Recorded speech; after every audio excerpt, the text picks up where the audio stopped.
Olá pessoal, vamos hoje mais uma aula de redes 2. Hoje iremos tratar um assunto bastante interessante, LAN sem fio. Vamos entender como é que funciona o wireless da sua casa. Então vamos com calma, vamos ver como é que está dividida nossa aula. Hoje nossa aula vai ficar dividida em dois protocolos bastante importantes, o 802.11, que é realmente o nosso LAN sem fio, e o protocolo 802.16, que na realidade já se passa a ser uma WMAN, que a gente chamaria, que seria uma wireless para ligar entre cidades. E também, se você for pesquisar na literatura, é conhecida também como IMAX. O nosso protocolo 802.11 é o que rege o sem fio, ou seja, toda aquela conexão que é feita em casa, ou em escritórios, ou pequenas empresas, ou pode ser grandes empresas, contanto que, resumindo o grupo, trabalhe sem fio. Nosso protocolo 802.11 ele possui vamos dizer, uma característica semelhante ao protocolo da 802.3, que é o Ethernet, onde na sua camada de enlace ele se subdivide em duas subcamadas, certo? Que é a subcamada MAC, como vimos destacando aí, e a subcamada LLC. Que no caso, nossa subcamada MAC, lembrando para quem não estava lembrando das outras aulas, ela serve para controlar o acesso ao meio, ou seja, para controlar como é que os dispositivos vão tentar transmitir as informações. E a camada MAC, ou a camada, perdão, LLC, ela tenta fazer uma interface entre as várias tecnologias que existem e a camada de rede. Para a transmissão, o protocolo 802.11 ele possui na realidade 5 formas, através do infravermelho, o FHSS, o DSSS, o OFDM, perdão, e HRDSSS. O que diferencia um do outro? A principal diferença maior entre o seguinte, entre esses três primeiros, a taxa de transmissão varia de 1 a 2 megabits por segundo. E ainda tem mais um detalhe, que quando a gente vai tratar na parte de infravermelho, o detalhe cai para cima de quê?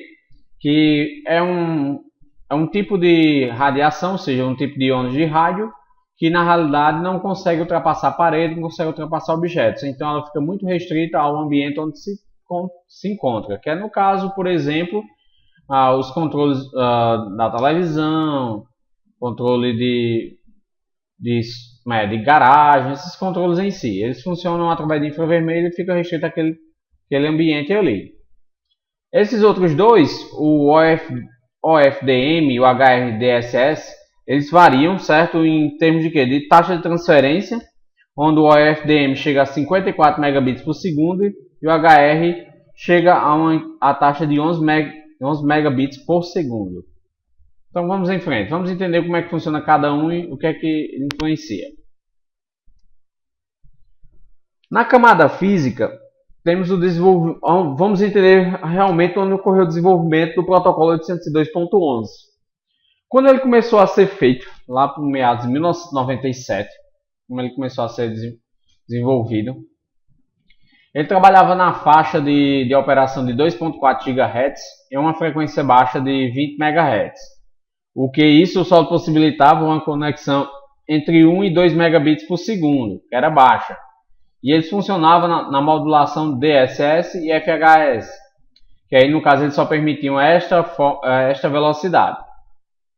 Com o passar dos anos, foi se criando as novas modalidades, poderíamos dizer até que isso aqui foi o princípio, a forma bruta do 802.11, surgiu primeiramente o desenvolvimento do 802.11a. Aí você me pergunta, oxê, e o B aparece primeiro? É um simples detalhe, que no caso o 802.11a ele começou a ser todo documentado tal, porém o B foi documentado e colocado no mercado, primeiro do que o A. Então o A seria, vamos dizer o seguinte, o A demorou porque foi documentado demais. E o B foi bem mais rápido e disse, não, aqui ó, já está pronto para ser vendido no mercado. Então 802.B o 802B, vamos dizer assim, ponto 11B, ele surgiu primeiro porque foi colocado primeiramente no mercado, certo? Então, quais as características maiores entre eles? Você tem a frequência de 2.4 GHz no B, enquanto no A ele já trabalha numa frequência um pouco maior, certo? Opera numa banda de 5 GHz. As frequências também são de 20. Qual é a diferença maior? O B, ele trafega a 11 megabits por segundo, enquanto o A 54. Aí você poderia me perguntar, o A é melhor do que o B e ele veio primeiro. Não, na realidade é o seguinte. O B, ele consegue se propagar o sinal uma distância 7 vezes maior do que do A. O A vai para curtas distâncias. E temos a diferença maior, que no caso aqui, no A, ele usa a modulação OFDM e a modulação DSS e CCK fica para o B. Então são duas modulações diferentes que nesse caso aí permite um tráfego um pouco maior ou menor. No caso a OFDM permite um tráfego um pouco maior, certo? Então com o passar dos anos surgiu-se o 802.11G, que já foi lá para o meados de 2003, trabalhando numa frequência de 2.4 GHz. Essa frequência na realidade ele permite no caso até que ponto o rádio consegue transmitir, e a largura de frequência de cada canal é de 20 MHz. Então é uma frequência assim, ela é dividida em quadros de 20, para você ter ideia. Então a transferência que ele consegue é de 54 megabits por segundo e trabalha com o OFDM. Então ele consegue a mesma coisa do que o A, porém, ou seja, consegue a mesma velocidade com o A, porém, certo? Na frequência 2.4. Que em meados de hoje, se você for analisar a frequência 2.4, ela é bastante poluída, porque a maioria dos aparelhos é desenvolvido nessa frequência. Aí surgiu-se em 2009 algo bem melhor, que no caso é a versão 802.11n, certo? Ele já tem algo de diferente, o que? Consegue trabalhar nas duas bandas, na 2.4 e na 5 GHz. Aí já consegue fazer o trabalho em que? Na 2.4 modularização de 20 MHz e na 5G 40 MHz, mas já existe primeiramente que você trabalha com as duas. O destaque maior fica na taxa de transferência, que ele consegue até 600 megabits por segundo, que é um pulo, né, de 54 lá para 600, e trabalhando com a modulação OFDM. A modulação, na realidade, para vocês entenderem, é a forma como é que o canal em si é dividido entre as estações. Em 2014, houve o AC, o surgimento do AC, ele trabalha nas 5 GHz. O AC ele vai com uma frequência bastante variada, do 20 até os 160 MHz. Isso lhe permite uma taxa de transferência de 6.8 gigabits por segundo, bastante elevada, né? E a modulação ainda continua OFDM. Espera-se que 2019 tenha terminado a homologação, né? Eu não sei ainda a notícia em relação realmente ocorreu. Era esperado que em 2019 saísse o AX, que aí já permite o quê? 10 gigabits por segundo de taxa de dados. E o foco maior no surgimento da OFDM-A, que é a nova modulação. Então, pessoal, isso aqui é um pouco do histórico do 802.11. Ao passar dos anos, a tendência é o quê? Melhorar a taxa de transferência, certo? A taxa de transferência em um ambiente que é bastante ruidoso, ou seja, qualquer coisa causa interferência. Como eu tinha comentado, muitos aparelhos hoje trabalham na frequência 2.4 e podem interferir muito bem no desempenho do seu roteador de casa, ok? Então, seguindo. No caso do protocolo de 802.11, nós temos alguns problemas. Esses problemas já foram relatados até no início das nossas aulas de rede sem fio. Que o primeiro problema aqui é o da estação oculta. Qual é o problema da estação oculta? Vamos dizer que este A quer mandar alguma coisa para B, mas existe algum prédio, alguma montanha, alguma coisa aqui que interfira no sinal do C, e A não sabe de C. E como C também não sabe de A. Problemas podem acontecer? Pode, perfeitamente. O que? O A manda informação para B, e C quer mandar. Como C vai escutar o canal, ele vai verificar todo ao seu redor e vai ver que B, teoricamente, não está recebendo nada de ninguém. Por quê? Ele não enxerga o A. Então, ele começa a mandar informação para B, ocorrendo colisões de dados, certo? Colisões de informação. Temos um outro problema, que é o problema da estação exposta. O problema da estação exposta é o problema inverso. Agora, B quer transmitir para C e, portanto, escuta o canal. Quando houve uma transmissão, a estação B conclui erradamente que não pode transmitir para C, embora A talvez C esteja transmitindo para D, que é uma outra estação que ninguém vê, certo? Então, ocorre esse problema também da estação exposta.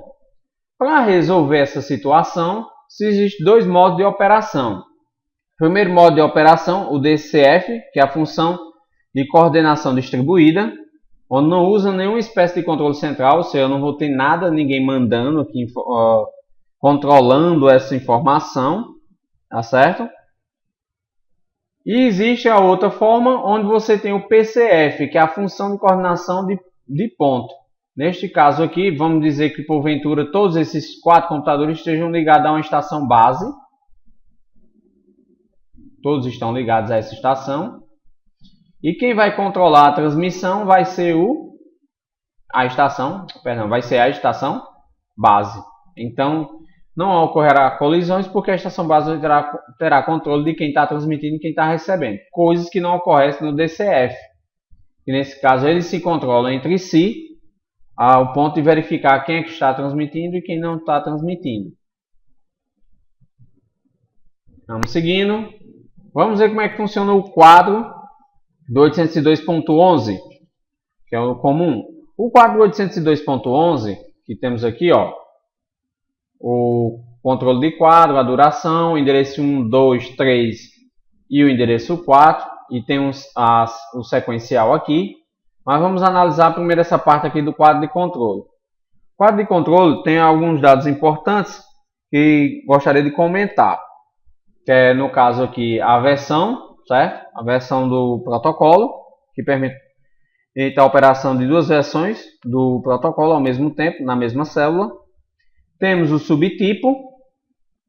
Esse subtipo ele vai identificar se é RTS ou CTS, o tipo lá.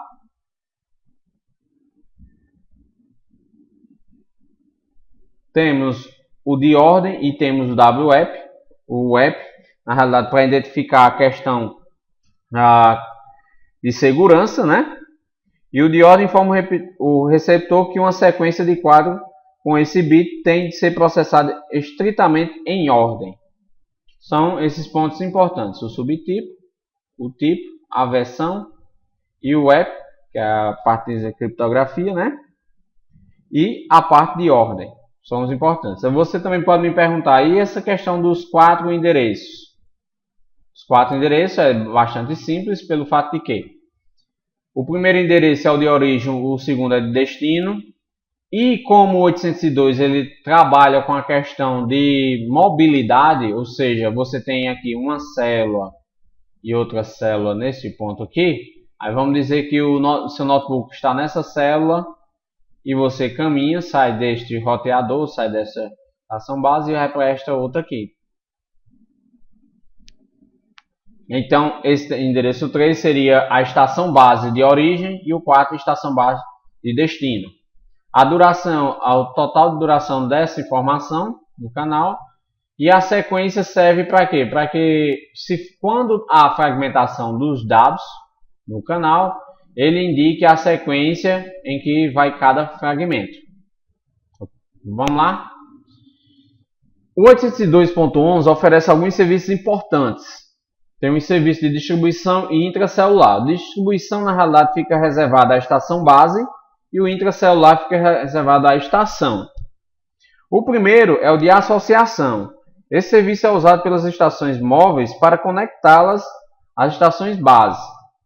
Ou seja, voltar o computador, o seu smartphone tentando se conectar ao roteador. É um processo de associação. O desassociação, a estação móvel ou estação base pode se desassociar. Vamos dizer, quando você desliga o Wi-Fi, bem simples. Aí, antes ele faz o processo de desassociação para poder ele se desligar. E reassociação, uma estação pode mudar a sua estação base preferida usando este serviço. Quando você escolhe lá no seu smartphone uma outra rede wireless para poder se conectar. Distribuição, esse serviço determina como rotear os quadros enviados à estação base. Como assim? Vamos dizer que porventura você mandou alguma informação do seu celular para um notebook que esteja conectado no mesmo roteador, porventura. Aí ele percebe que esta informação não precisa ser trafegada pelo cabo, ou seja, mandada para alguma rede cabeada. Então, pelo ar mesmo ele transmite. Mas porventura você quer acessar o site da Globo, por exemplo. Então, nesse caso, ele subentende que não é para a rede sem fio e manda para a cabeada. A integração é quando você quer mandar uma informação para um outro tipo de protocolo. Então, o serviço de integração ele faz o processo de conversão do 802.11 para outro tipo de protocolo. No intracelular, quando já entramos na parte da estação, no caso móvel, né? A autenticação é como a comunicação sem fio pode ser enviada ou recebida facilmente por estações não autorizadas. Uma estação deve se autenticar antes de permissão para transmitir os dados. Então, lembre que tem que se autenticar primeiro. A estação base manda, vamos dizer, a grosso modo, entender. A estação base manda uma pergunta, que seria perguntando qual é a minha senha, porventura. E o dispositivo móvel, a estação móvel, ele vai responder com a senha. Se ele mandar uma informação que não seja a resposta da senha, ele vai lá e não autentica, né? Desautenticação é quando a estação autenticada anteriormente quer deixar a rede. Privacidade, para que as informações enviadas por uma LAN sem fio sejam mantidas confidenciais. Ele faz um processo de criptografia. Aí usa, no caso, aí o RC4, provavelmente. Entregas de dados, por fim, a transmissão de dados é o objetivo. E assim o 802 oferece naturalmente um meio para transmitir e receber dados. Então, pessoal, fechamos 802.11. Espero que tenha entendido. Qualquer dúvida, deixa nos comentários. E vamos seguir. Aí você pensa o seguinte, imagina como era antes da fibra ótica. A fibra ótica, como eu tinha explicado, ela vai a longas distâncias, nós já vimos isso, né? Então, como é que se trazia internet para as cidades anteriormente? Anteriormente, fora a questão telefônica, né? O pessoal usava grandes antenas colocadas em morros, picos. Um ponto bastante interessante aqui na Paraíba é o Pico do Jabre, né? Se eu não me engano, é o mais elevado, né? É o mais elevado. No caso, ele lá tem não sei a quantidade, mas às vezes que eu já fui nunca contei, são muitas torres lá enormes instaladas. O que os provedores de internet fazem? Eles fazem um contrato lá, colocam suas antenas lá e transmitem para a cidadezinha do vale aqui do Vale do Piancó. O pessoal conhece essa região. Aí, a partir daí, ele transmite para qualquer outra cidade ali próximas. Maturéia, Teixeira, Patos, e aí vai. Várias cidades. Por quê? Colocam lá os dispositivos que trabalham no protocolo 802.16, que é o de rede de banda larga. Então, vamos entender como é que ele funciona. Ele já é um pouquinho diferente do 802.11. Ele possui, na realidade, 3 subcamadas, certo? Essas subcamadas, na realidade, funcionam da seguinte maneira. A subcamada inferior, ela cuida, na realidade, da segurança, certo? Ela cuida, da realidade, da segurança. Então, ele, assim, vamos entender a grosso modo, como é uma forma de conexão entre cidades, onde não é nem todos os dispositivos que irão trabalhar com aquelas informações, mas a questão da segurança é dada como prioridade para o tráfego de informações públicas, porque como não há um certo nível de autenticação, mas a segurança há uma autenticação, mas a segurança é dada como maior. Aí usa vários tipos de criptografia, aí vai. Quando a gente trabalhar a criptografia, um tópico mais aprofundado, a gente poderia determinar quais são esses protocolos, né? Na subcamada, na parte comum, é nessa parte que estão localizados os principais protocolos, como gerenciamento de canais, que de acordo com o modelo, a estação base controla o sistema. Ele verifica, ele gerencia os canais que tem na parte de conexão entre as estações, né? Porque no caso tem um detalhe, como você está conectando entre cidades ou entre prédios, pode ser, esses pontos são fixos. Então não há toda aquela exigência como tinha no 802.11. Até o quadro é um pouquinho menor, o quadro lá que trabalha na camada de enlace, um pouquinho menor, porque ele não tem essa questão de mobilidade, né? A de convergência, o serviço específico tomar lugar a subcamada de enlace, lógico, no 802. Sua função é definir a interface da camada de rede, a de convergência. Então, ele vai fazer uma interface que, independente da tecnologia utilizada nas camadas abaixo, ele consiga ter acesso à camada de rede. Ok? Então, aqui algumas evoluções do 802.16, começando aí por volta de 2001. Normalmente, como a transferência, no caso, entre cidades e de longa distância, a frequência que ele trabalha é um pouquinho elevada. Então, quando se pensou-se nessa frequência aqui, ó, do 10 a 66 GHz. Ele, na realidade, é linear, certo? Sinal é linear. Transferir até 134 megabits por segundo. E a largura do canal era de 28 MHz. A modulação tem esses três aqui. Quando foi em 2003, surgiu o 802.16a, certo? Que aí já trabalha uma frequência bem menor em relação ao esperado, né? De 2 a 11 GHz. Não é linear o sinal, certo? Não é linear o sinal. A taxa de transferência é de 75 megabits por segundo. E os espectros, a largura lá da frequência é de 20 MHz. E trabalha com 4 modulações, né? Já em 2004, houve o surgimento aqui dessa nova versão do 802.16, que caracteriza pelo uso de mais modulação, certo? Que aí gera fixa, mas tem um pouco de nômade as estações.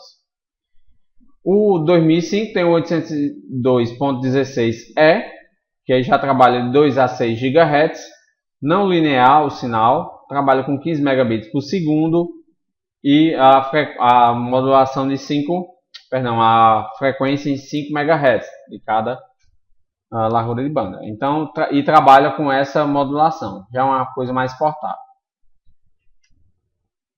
Quais eram os serviços? Os serviços que o 802.16 ele presta o serviço de taxa de bits constante, taxa de bits variável de tempo real, taxa de bits variável de tempo não real e o serviço de melhor esforço. O de taxa de bits constante se destina à transmissão de voz não compactada.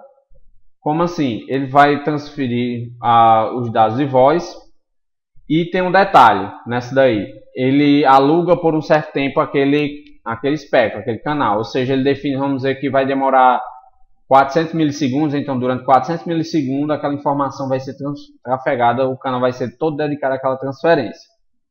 O de taxa de bits variável de tempo real se destina a aplicações de multimídia, compactado e outras aplicações de software de tempo real, em que a quantidade de largura de banda necessária em cada distante pode variar. Não há, nesse caso, a questão de você definir um tempo. É uma dedicação, porém não há a questão de você definir o tempo. Só a taxa de bits que pode variar. A taxa de bits variável de tempo não real se destina a transmissões pesadas que não são de tempo real, como a transferência de grandes arquivos, que aí nem o tempo nem a taxa de bits são fixas, é variável. E o serviço de melhor esforço é o restante, que as estações vão ter que, como diz a história, brigar pelo seu espaço para poder conseguir que a informação seja trafegada. O quadro do 802.16, ele tem um detalhe bem simples, como eu disse a vocês, ó, ele não tem aquele total de endereço, certo? Não tem aquele total de endereço, ok? Tem alguns pontos interessantes, que é o campo comprimento, que é o length. Ele fornece o comprimento completo do quadro, incluindo o cabeçalho. Tem um identificador de conexão, que informa qual a conexão que este quadro pertence. E tem um CRC, que é para verificar se ocorrer algum tipo de erro, certo? Tem aqui só um detalhe que esse aqui é o quadro de controle. Esse da figura B é o quadro de controle, que são os bits necessários, a ID de conexão e CRC. Destaque-se a diferença de dados, que é da letra A, pelo início do quadro. O de controle ele começa com 1 e o de dados começa com 0. Ok? Então, pessoal, terminamos nossa aula aí de protocolos de redes LAN, certo? Sem fio. Qualquer dúvida, bote nos comentários do vídeo. Qualquer dúvida, pergunta lá no Classroom, mas não fique com dúvida, porque esse assunto é bastante interessante e a gente pode levar muito tempo ainda para debater, tá ok? Então, vou ficando por aqui para não deixar muito longo o vídeo. Até mais!